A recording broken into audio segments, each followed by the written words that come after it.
வாங்க ராசாத்தி. ஏ ஸ்னேகா, அப்பாவை பார்த்து ஒரு வார்த்தை கூட வாங்கன்னு சொல்ல மாட்டியா?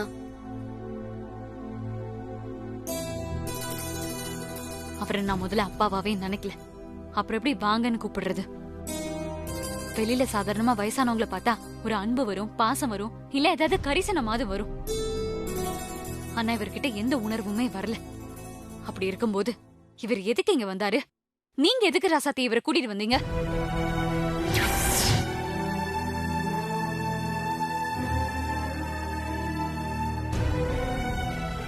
என்ன ஸ்னேகா இப்படி பேசுற? இந்த உலகத்துல தப்பு பண்ணாத மனுஷங்க யார் இருக்காங்க காட்டு? அதெல்லாம் மறந்து மன்னிச்சு போறதுனாலதான் ஒருத்தர் கைய ஒருத்தர் புடிச்சுக்கிட்டு ஓடிக்கிட்டு இருக்கோம்.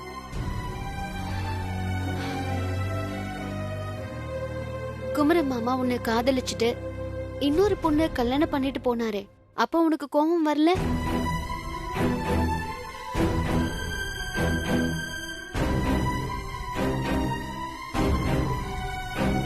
அந்த கோபத்தை மறந்துட்டு தானே நீ குமரன் மாமாவை ஏத்துக்கிட்ட?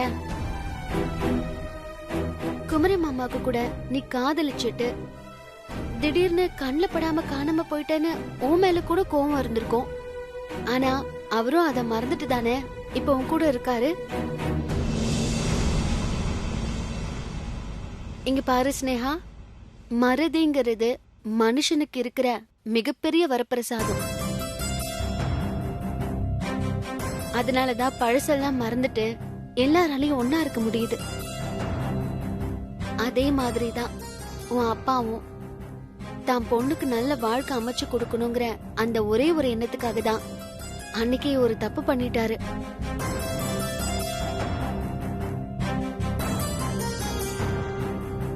அதனால உனக்கு ஏற்பட்ட கோபத்தை இவ்ளோ நாள் வரைக்கும் எடுத்து வச்சிட்டு இருக்கணும்னு அவசியம் இல்ல. நீங்க சொல்றது சரிதான். ஆனா இவரை பார்க்கும்போது என் மனசுல என்ன தோணுச்சோ அதத்தான் நான் வெளிப்படுத்தினேன். மத்தபடி இது பாரு ஸ்னேகா, உன் கோவம் எனக்கு புரியுது, அவருக்கும் தெரியுது. இங்க பாரு, எவ்வளவு அமைதியா அதே சமயத்துல ஆழமா தன்னோட அன்பை எப்படி வெளிப்படுத்துறதுன்னு தெரியாம யோசிச்சுட்டு இருக்காரு.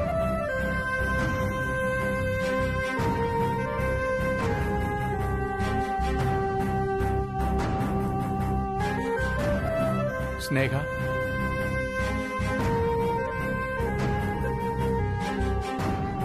அதனாலதான் சொல்றேன், அவருக்கும் வயசாயிடுச்சு. இந்த மாதிரி நேரத்துல உன் கூட யாராவது இருக்கணும். கண்டிப்பா அவரு உனக்கு ஒரு நல்ல ட்ரீட்மெண்ட் கொடுத்து காப்பாத்துவாரு. நாங்க எல்லாரும் இருந்து உன்னை கவனிச்சுக்கிறத விட உன் அப்பா கூட இருந்து உன்னை பாத்துக்கிறது எவ்வளவு உயர்வான விஷயம் தெரியுமா? ஸ்னேகா, பழசெல்லாம் மனசுல வச்சுக்காம மறந்துட்டு உன் அப்பாவை ஏத்துக்கோ.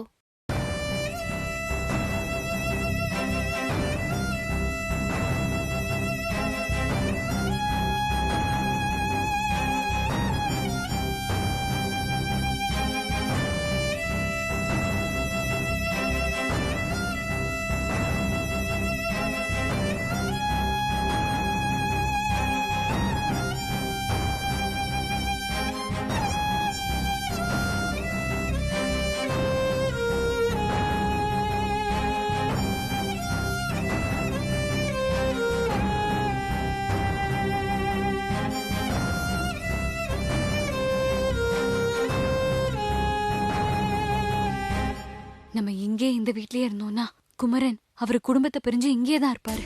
நம்மளை விட்டு போக மாட்டாரு. அவர் அவங்க குடும்பத்தோட சேர்த்து வைக்கிறதுக்கு இதான் நல்ல வாய்ப்பு. எங்க ராசாத்தி சொல்றதா எனக்கும் சரின்னு படுது. நான் குழந்தைய கூட்டிட்டு எங்க அப்பா கூடவே போறேன். ஸ்னேகா, நீ அவசரப்படாத. இல்லங்க, நான் நல்லா யோசிச்சுதான் முடிவு பண்ணிருக்கேன். நானும் ரோஜாவும் எங்க அப்பா கூட போறதுதான் சரி. என்ன ஸ்னேகா? இல்லங்க, நீங்க எதுவும் சொல்ல வேண்டாம். நான் முடிவு எடுத்துட்டேன். இதான் சரின்னு எனக்கு தோணுது.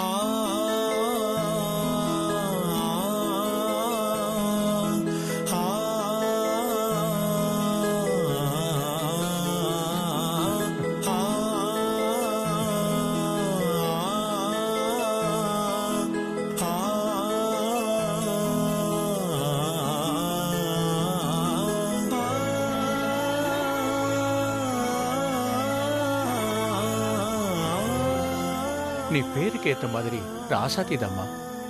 நீ சொன்ன நடக்கும்னு சொன்னாங்க, அதே மாதிரி நடந்துச்சு.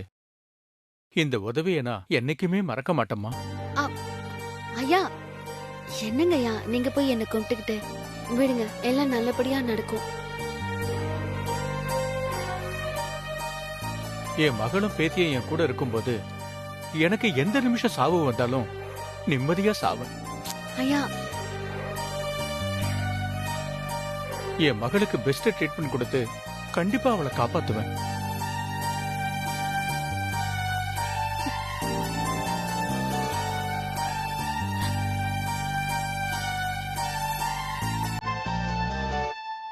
அப்பா, என்ன மன்னிச்சிருங்க. இல்லம்மா, நீங்க தான் என்ன மன்னிக்கணும்.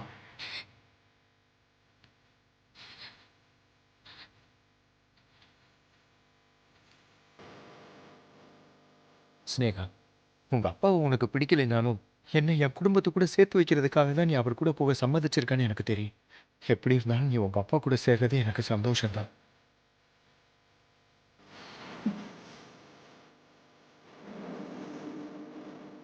இப்பதான் கொஞ்ச நேரத்துக்கு முன்னாடி மரகதாம்மா வந்துட்டு போனாங்க.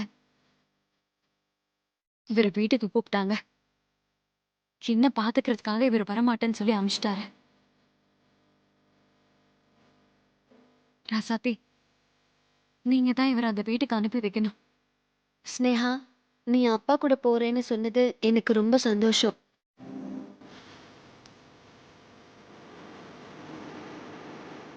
நீ போய் பேக் பண்ணிக்கோ. நான் சொன்னா குமரன் மாமா கேட்பாரு. நான் பேசுறேன்.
மாமா, டேய் குமரா, என்னடா நாங்கெல்லாம் உட்கார்ந்திருக்கோம், நீ பாட்டுக்கு எதுவுமே பேசாம போற? என்னம்மா பேச சொல்றீங்க? என்னடா இப்படி கேக்குற? அப்பா தங்கச்சி மாப்பிள்ள எல்லாம் உட்கார்ந்திருக்காங்க, ஏதாவது ஒரு வார்த்தை பேசிட்டு போலாம்ல? அதை விட்டுட்டு நீ பாட்டுக்கு நேரா உள்ள போற. இப்ப இருக்கிற மனநிலையில என்னால யாருக்கிட்ட பேசிட்டு இருக்க முடியாது. டேய் குமரா, என்னப்பா நீ? உன்னை பார்த்து எவ்வளவு நாள் ஆச்சு? எப்படி பார்க்க? ஏதோ இருக்கேன்ப்பா. அண்ணா, உன்னை பார்த்தது எனக்கு எவ்வளவு சந்தோஷமா இருக்கு தெரியுமா? நீ என்னடானா என்கிட்ட கூட பேசாம போயிட்டு இருக்க. அப்படியா? உனக்கு சந்தோஷமா இருக்கு, ஆனா எனக்கு சந்தோஷமா இல்ல. ஏன் மரதம், குமரன் ஏன் இவ்வளவு வெறுப்பா பேசுறான்? நான் அவனை கூப்பிட போயிருந்தேன், வீட்டுக்கு வாடான்னு சொல்லிட்டு வந்தேன். ஸ்னேகா உடம்புக்கு முடியாம இருக்கா, இந்த நேரத்துல வர முடியாதுன்னு சொன்னான். அதான் ஸ்னேகாவை 4 வார்த்தை கோவமா பேசிட்டு வந்தேன். அதான் துரைக்கு கோவம். டேய், நம்ம வீட்டுக்கு வரதுக்கு என்னடா கோவம்? நாங்களா இல்ல, நீ ஏன்டா அங்க போனோம்? இனிமே நானே நினைச்சாலும் அந்த வீட்டுக்கு போக முடியாது. டேய், என்னடா சொல்ற? எனக்கு ஒண்ணும் புரியல. நீங்க வந்து கத்திட்டு போனதுக்கு அப்புறம் ஸ்னேகாவோட அப்பாவை ராசாத்தி கூட்டிட்டு வந்தேன்.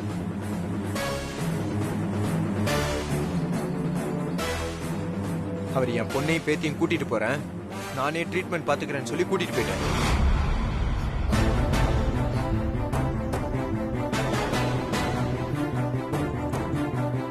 ராசாத்தி நல்ல வேலை தான் செஞ்சிருக்கா, அதுவும் நல்லதுதான். ஸ்னேகா அவ அப்பா கூட இருக்கிறது இந்த மாதிரி நேரத்துல அவளுக்கும் குழந்தைக்கும் நல்லதுதான். சும்மா ஸ்னேகா மேல பாசம் இருக்கிற மாதிரி பேசாது. உங்களுக்கு நான் இங்க வரணும், அது எப்படியோ நடந்து போச்சு. என்ன பண்றது? இனிமே நான் இந்த வீட்டுல தானே இருக்கணும். என்ன இங்க நிம்மதியா இருக்க விடுவீங்களா? டேய் குமரா, என்னடா பேசுற? நம்ம வீட்டுக்கு வரதுக்கும் உன் பொண்டாட்டி கூட இருக்கிறதுக்கும் இவ்வளவு வருத்தப்படுற? நீங்க கொஞ்சம் சும்மா இருங்கங்க. இங்க பாரு குமரா, கண்மணி இந்த வீட்டோட மூத்த மருமக. அவளுக்குன்னு ஒரு வாரிசு இல்லைங்கிற குறை இருக்கு.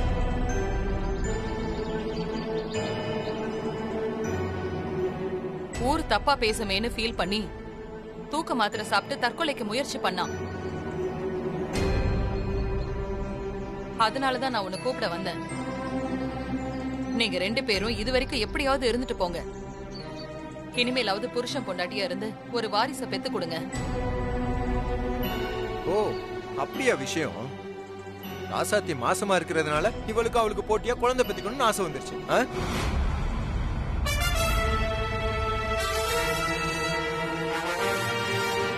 அதுக்காக டிராமா போட்டிருக்கா, அதையும் நீங்க நம்பியிருக்கீங்க. இங்க பாருங்கம்மா, புருஷன் பொண்டாட்டிங்கிறது மனசு சம்பந்தப்பட்ட விஷயம். மனசளவுல எங்க 2 பேருக்கும் ஒத்து வரல. அப்படி இருக்கும்போது எப்படிம்மா? டேய், சும்மா இந்த நேரத்துல சம்மந்தம் இல்லாம பேசிட்டு இருக்காத. கல்யாணமாகி இத்தனை நாளைக்கு அப்புறமும் மன பொருத்தம் இல்ல, தின பொருத்தம் இல்லன்னு சாக்கு சொல்லி ஒரு பிரயோஜனமும் இல்ல. இத பாருடா, ஒரு குழந்தை குட்டின்னு வந்தா எல்லாம் சரியாயிடும். உங்களுக்குள்ள எந்த பிரச்சனை வந்தாலும் நான் பாத்துக்கிறேன்.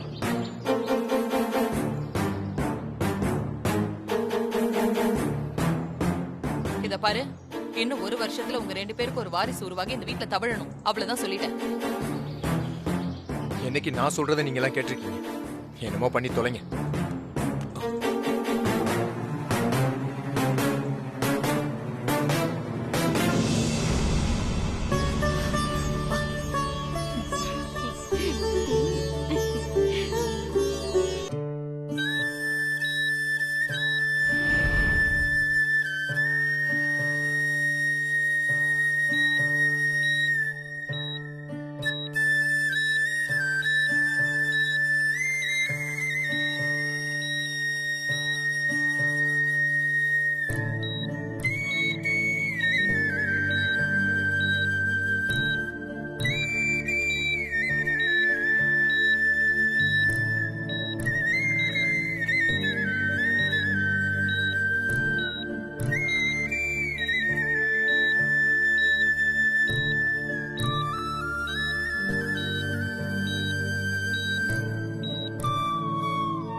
ரெண்டு டோசேஜ் போட்டுக்கோங்க. Okay doctor.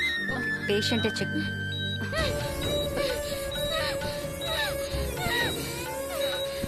நர்ஸ் காலை பிடிங்க.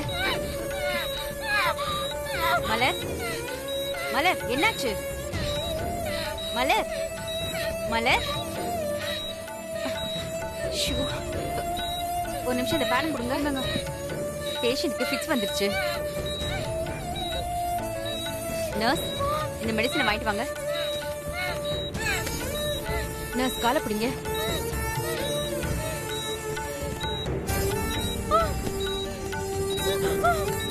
இந்தாங்க சிஸ்டர்.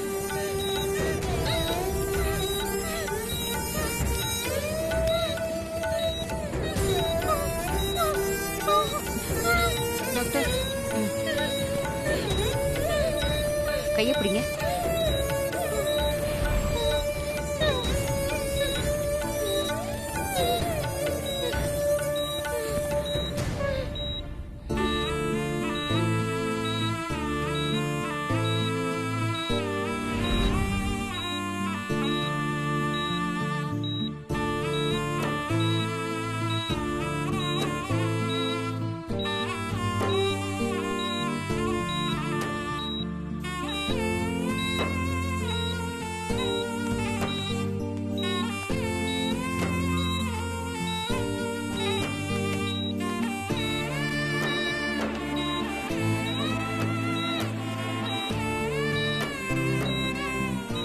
சிஸ்டர், சொல்லுங்க டாக்டர். பேஷண்ட்டுக்கு மூளைக்கு போற நரம்புல சின்ன பிளாக் இருக்கு.